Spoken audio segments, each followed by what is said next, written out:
ఇక్కడ తుర్కాయి సాగదు. బాబర్ వారసులను నవభారత్ క్షమించదు. సంభల్ ఇకపై హరిహర ఆలయ సంప్రదాయాల ప్రకారమే నడుస్తోంది. ఇవి ఇటీవల యోగి నోట వచ్చిన పవర్ఫుల్ వర్డ్స్. విపక్ష సమాజ్వాదీ, కాంగ్రెస్ పార్టీలు రామమందిర విరాళాల చోరీ వివాదంపై రచ్చరేపుతున్న వేళ సంభల్లో గేమ్ చేంజ్ చేశారాయన. 500 ఏళ్ల చరిత్రను తవ్వితీస్తూ బాబర్ బ్యాచ్కు భారత్తో చోటు లేదంటూ విరుచుకుపడ్డారు. అసలు సంభల్ వేదికగా యోగి ఈ వ్యాఖ్యలు ఎందుకు చేశారు? దీని వెనక ఉన్న చారిత్రక వివాదం ఏంటి? అయోధ్య వివాదం వేళ యూపీ రాజకీయాలను సీఎం యోగి వ్యాఖ్యలు ఎలా మార్చబోతున్నాయి? చారిత్రక సంభల్కు పూర్వ వైభవం తెచ్చేందుకు జరుగుతున్న ప్రయత్నాలేంటి? Let's watch. చారిత్రక సంభల్ సాక్షిగా యోగి సెన్సేషనల్ కామెంట్స్. సంభల్లో తుర్కాయి సాగదని యోగి సీరియస్ వార్నింగ్.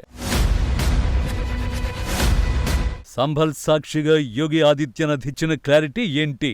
जो भारत का है उसको जाति मत मजहब से ऊपर उठ करके कार्य करना होगा. जो अभी भी अपने को बाबर की संतान समझता है तो मान करके चलिए कि अब भारत के अंदर इस भारत, नया भारत गुलामी की मानसिकता में जीने वाला नहीं है और गुलामी की मानसिकता को मानने वाला भी नहीं है.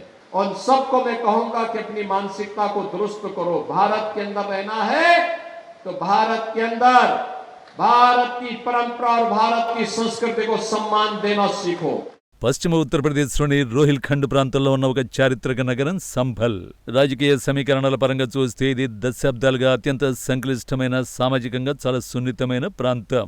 ముస్లిం ఓటు బ్యాంకు బలంగా ఉన్న ఈ నియోజకవర్గంలో జాతీయవాద రాజకీయాలు చేయడం ఎప్పుడూ ఒక సవాలే. సరిగ్గా ఇలాంటి వాతావరణంలో సంభల్ నడిబొడ్డున ముఖ్యమంత్రి యోగి ఆదిత్యనాథ్ అడుగు పెట్టారు. కేవలం ప్రభుత్వ పథకాలను ప్రారంభించడం ఆయన ఉద్దేశం కాదు. సంభల్ వేదికగా యూపీ ఓటర్లకు, అలాగే దేశవ్యాప్త రాజకీయ శక్తులకు ఒక బలమైన సందేశాన్ని పంపడమే లక్ష్యంగా ముఖ్యమంత్రి యోగి ఈ సభను వేదికగా చేసుకున్నారు అనేది స్పష్టమవుతోంది. సీఎం యోగి తన ప్రసంగంలో 500 ఏళ్ల నాటి చరిత్రను తవ్వి తీశారు. క్రీస్తు శకం 1526 నాటి చారిత్రక ఘటనల్ని ప్రస్తావిస్తూ విదేశీ దురాక్రమణదారులు ఇక్కడి పవిత్ర హరిహర ఆలయాన్ని, చుట్టుపక్కల ఉన్న 68 పుణ్యక్షేత్రాలను ఎలా ధ్వంసం చేశారో విడమరిచి చెప్పారు. మొఘల్ సామ్రాజ్య స్థాపకుడు బాబర్ ఆదేశాల మేరకు సంభల్ పవిత్రతను దెబ్బతీశారని యోగి చేసిన ఆరోపణ కేవలం పాత కథ కాదు. హిందూ సమాజంలో దశాబ్దాలుగా నలుగుతున్న ఒక చారిత్రక అసంతృప్తిని, సెంటిమెంటును రాజకీయంగా, సామాజికంగా ఎలివేట్ చేయడమే ఇందులో ఉన్న ప్రధాన చారిత్రక వ్యూహం. 500 वर्ष पहले 1526 में श्री हरि विष्णु की इस पावन धरा को विदेशी आक्रांताओं ने अपवित्र किया था. आक्रांता जब आते हैं केवल वह खजाना ही नहीं लूटते बल्कि धर्म और संस्कृति को भी रौंदते हैं.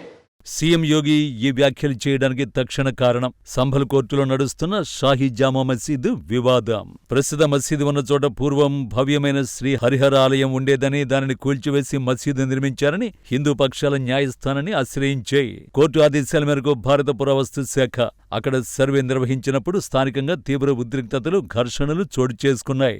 ఈ సున్నితమైన తరుణంలో యోగి ఆదిత్యనాథ్ నేరుగా రంగంలోకి దిగి చట్టం, చరిత్ర రెండూ సనాతన సంస్కృతి వైపే ఉన్నాయనే సంకేతాన్ని అత్యంత దూకుడుగా ప్రజల్లోకి తీసుకువెళ్లారు. యోగి తన ప్రసంగంలో వాడిన అత్యంత కీలకమైన పదం తుర్కాయ్. రాజకీయ విశ్లేషకుల ప్రకారం ఈ పదానికి స్థానిక రాజకీయాల్లో చాలా లోతైన అర్థం ఉంది. సంభల్ ప్రాంతంలో దశాబ్దాలుగా సమాజ్వాదీ పార్టీకి చెందిన కొందరు ముస్లిం నాయకులు, దివంగత ఎంపీ షఫీకర్ రెహమాన్ బార్క్, వారి అనుచరులు తాము టర్కిష్ వంశస్థులమని, బాబరు వారసులమని చెప్పుకుంటూ రాజకీయ ఆధిపత్యం చెలాయించారనే ప్రచారం ఉంది. యోగి సరిగ్గా ఆ పాయింట్నే టార్గెట్ చేశారు. ఆ పాతకాలపు అహంకారానికి, విదేశీ ఆధిపత్య మనస్తత్వానికి నవభారతంలో ఇక స్థానం లేదని, ఆ తుర్కాయి పాలన చెల్లదంటూ స్థానిక మతోన్మాద రాజకీయ నేతల గుండెల్లో రైళ్లు పరిగెత్తించారు. लेकिन अब तुर्क की तुर्कई नहीं चलेगी. अब नहीं चल सकती है. अब तो संभल में वही होगा जो हरिहर मंदिर का आदेश होगा.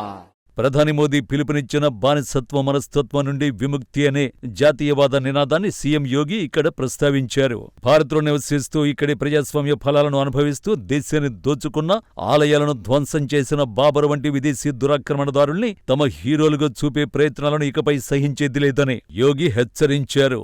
ఈ దేశ అస్తిత్వం కేవలం ఇక్కడి మట్టితో, ఇక్కడి సనాతన సంస్కృతితోనే ముడిపడి ఉంటుందని చాటి చెప్పడం ద్వారా జాతీయవాద భావజాలాన్ని పతాక స్థాయికి తీసుకువెళ్లారు. కేవలం మతం, సంస్కృతి అంశాలకే పరిమితం కాకుండా యోగి తన ప్రసంగంలో క్షేత్రస్థాయి సామాజిక సమస్యలను కూడా ప్రస్తావించారు. గత సమాజ్వాదీ పార్టీ, కాంగ్రెస్ ప్రభుత్వాల హయాంలో పశ్చిమ యూపీలో ల్యాండ్ మాఫియా ఎలా రెచ్చిపోయిందో గుర్తు చేశారు. పేదలు, ముఖ్యంగా దళితుల భూములను బలవంతంగా కబ్జా చేసిన మాఫియా శక్తుల ఆట కట్టించామని, తమ ప్రభుత్వం వచ్చిన తర్వాత దాదాపు 10,000 ఎకరాల కబ్జా భూమిని విడిపించి తిరిగి అర్హులైన పేదలకు పంపిణీ చేశామని ప్రకటించారు. దీని ద్వారా తాము కేవలం ఆలయాల పునరుద్ధరణే కాదు, పేదల ఆర్థిక హక్కుల రక్షణకు కూడా కట్టుబడి ఉన్నామని నిరూపించారు. 2017కు ముందు ఉత్తరప్రదేశ్ అంటేనే ఘర్షణలు, పశ్చాత్తాపం లేని నేరాలు, కక్ష సాధింపులు, పండుగల ఊరేగింపులపై ఆంక్షలు అన్నట్టు పరిస్థితులుండేవి. కాన్వార్ యాత్రలు చేయాలన్నా, రామనవమి జరుపుకోవాలన్నా భయపడే పరిస్థితి ఉండేది. కానీ 9 ఏళ్ల బీజేపీ పాలనలో యూపీలో ఒక్కటంటే ఒక్కసారి కూడా అల్లర్లు జరగలేదని యోగి గర్వంగా ప్రకటించారు. శాంతి భద్రతలకు విఘాతం కలిగిస్తే బుల్డోజర్ల చర్యలు ఎలా ఉంటాయో అల్లరి ముక్కలకు బాగా తెలుసు అని, ఆడబిడ్డల రక్షణ, వ్యాపారుల భద్రతే తమ ప్రథమ ప్రాధాన్యమని సీఎం తేల్చి చెప్పారు. నిజానికి సీఎం యోగి భవిష్యత్తు వ్యూహంలో చారిత్రక సంభలకు పూర్వ వైభవం తీసుకురావడం అత్యంత ప్రాధాన్యత కలిగిన అంశం. సనాతన ధర్మ పురాణాల ప్రకారం కలియుగాంతంలో విష్ణుమూర్తి 10వ అవతారమైన కలికి అవతారంలో జన్మించే పవిత్ర భూమి ఈ సంభల్. ఈ మహోన్నత ఆధ్యాత్మిక ప్రాశస్త్యాన్ని తిరిగి ప్రపంచానికి చాటడానికి యోగి ప్రభుత్వం సిద్ధమైంది. సంభల్ ప్రాంతంలో ఆక్రమణలకు గురైన 68 పుణ్యక్షేత్రాలను, 19 పవిత్ర బావుల్ని పునరుద్ధరించడంతో పాటు ఆధ్యాత్మికంగా అభివృద్ధి చేయడం ద్వారా అయోధ్య, కాశీ, మధుర తరహాలోనే సంభల్ను కూడా ఒక అంతర్జాతీయ ఆధ్యాత్మిక పర్యాటక కేంద్రంగా మార్చడానికి మాస్టర్ ప్లాన్ అమలు చేస్తున్నారు. ఆధ్యాత్మిక పునరుద్ధరణతో పాటు ఆధునిక మౌలిక వసతుల కల్పనను కూడా సమాంతరంగా తీసుకువెళుతోంది యోగి ప్రభుత్వం. సంభల్ జిల్లాను ప్రతిష్టాత్మకంగా ఎక్స్ప్రెస్ వేతో అనుసంధానించడం ద్వారా ఢిల్లీ, ప్రయాగ్రాజ్ నగరాలకు కనెక్టివిటీని పెంచుతున్నారు. దీనితో పాటు కొత్తగా పోలీస్ లైన్ భవనం, పీఎస్సీ బెటాలియన్ ఏర్పాటు, ఇంటిగ్రేటెడ్ డిస్ట్రిక్ట్ హెడ్ క్వార్టర్స్ నిర్మించడం ద్వారా ఈ ప్రాంతంలో శాశ్వత భద్రతను, పారిశ్రామిక పెట్టుబడులకు అనుకూలమైన వాతావరణాన్ని సృష్టిస్తున్నారు. ఇది కేవలం ఒక జిల్లా అభివృద్ధి కాదు, యూపీ ఆర్థిక రూపురేఖల్ని మార్చే వ్యూహంగా చెబుతున్నారు. సంభల్ వేదికగా యోగి ఆదిత్యనాథ్ చేసిన ఈ ప్రసంగం రాబోయే ఎన్నికలకు ఒక పొలిటికల్ బ్లూ ప్రింట్ గా విశ్లేషకులు అభిప్రాయపడుతున్నారు. ప్రతిపక్షాల ఓటు బ్యాంకు రాజకీయాన్ని పూర్తిగా దెబ్బతీస్తూ బహుజన, హిందూ ఓట్లను ఏకం చేసే వ్యూహం ఇందులో స్పష్టంగా కనిపిస్తోందని చెబుతున్నారు. అభివృద్ధిని, సనాతన సంస్కృతిని 2 కళ్లుగా చేసుకుని దానికి కల్కిధామంగా జగద్గురు వైభవాన్ని తీసుకురావడానికి కట్టుబడి ఉందనే విషయాన్ని ఈ మహాసభ ద్వారా నిరూపించింది. తుర్కాయ్ అహంకారాన్ని అణిచివేసి కల్కిధామం వైభవాన్ని నిలబెట్టే ఈ ప్రయాణం రాబోయే రోజుల్లో ఎలాంటి చట్టపరమైన, రాజకీయ మలుపులు తిరుగుతుందో చూడాలి.